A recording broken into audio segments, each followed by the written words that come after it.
I'm Nick Puzo with Multiplex. This is a FreshBlender self-serve smoothie machine. And in this video, we're going to go over doing USB firmware updates with a USB stick that you load yourself. The first thing you'll need is a USB stick that's at least 2 gigs. It's not particular to USB 1, 2, or 3 type of sticks. This will read any version of the current USB sticks that are out there, and file sizes of 128 gigs or more, I believe, will still be readable. Once you download the file, it'll need to be placed in a folder at the root level of the USB stick. The USB stick will have to have a folder called FB Update, all in lowercase. Drag the file into that folder. Once that download is complete, you can then use the stick and put it into the machine. You'll need the key so that you can unlock the front door and then gain access to the USB port on the front.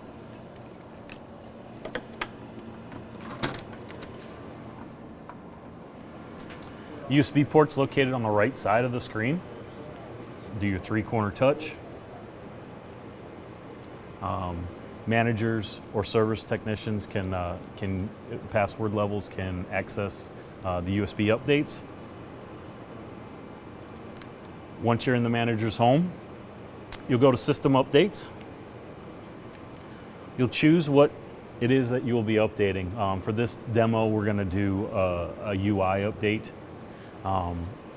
Each one of them have similar steps where it prompts you to go ahead and put the stick in. Actually, the next screen is going to ask you if you're going to perform this update over the Wi-Fi network or if you're going to use a USB. So we're going to go ahead and select UI. It's asking you, are you performing this update using the network or using a USB? We're using the USB, so we'll select USB. Now the screen tells you what to do next. It tells you to put the stick in with the correct files on it. Once you plug it in, some systems may bring up this window in the background. If you are at UI 610 or previous, this may happen when you plug in a USB stick. What it's doing is it's exposing a folder. It's reading the stick just like it would if you plugged it into your computer.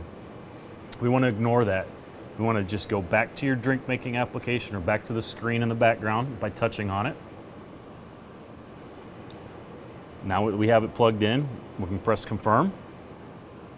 And it's going to show you what files you have in your folder. In this instance, we were going to do an install for 6.10 of the UI. You have to select it on the screen.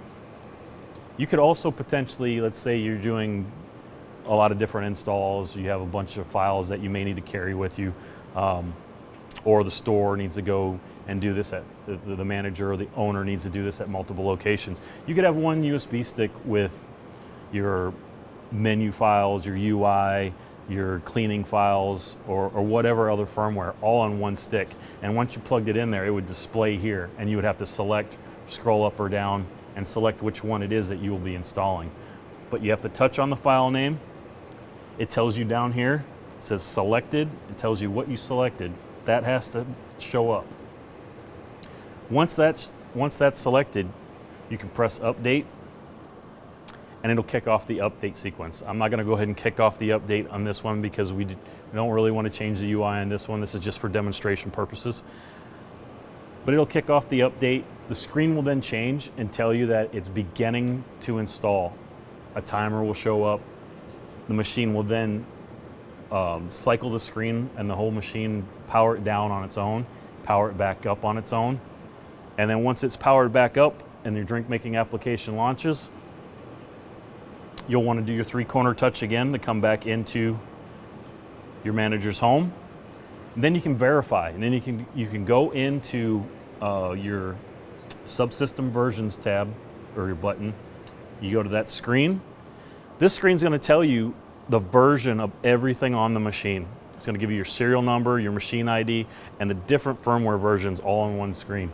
What you want to see, what we would want to see, is if we had installed 6.10, here under UI, we'd want to see that reflected with the correct version, that had changed when the machine rebooted. If that did not take place, something either didn't take with the install, You may want to check the file on the USB. Once you've verified you did use the correct file, you'll have to run it again to get it updated to the correct version. That's how you install through the USB stick.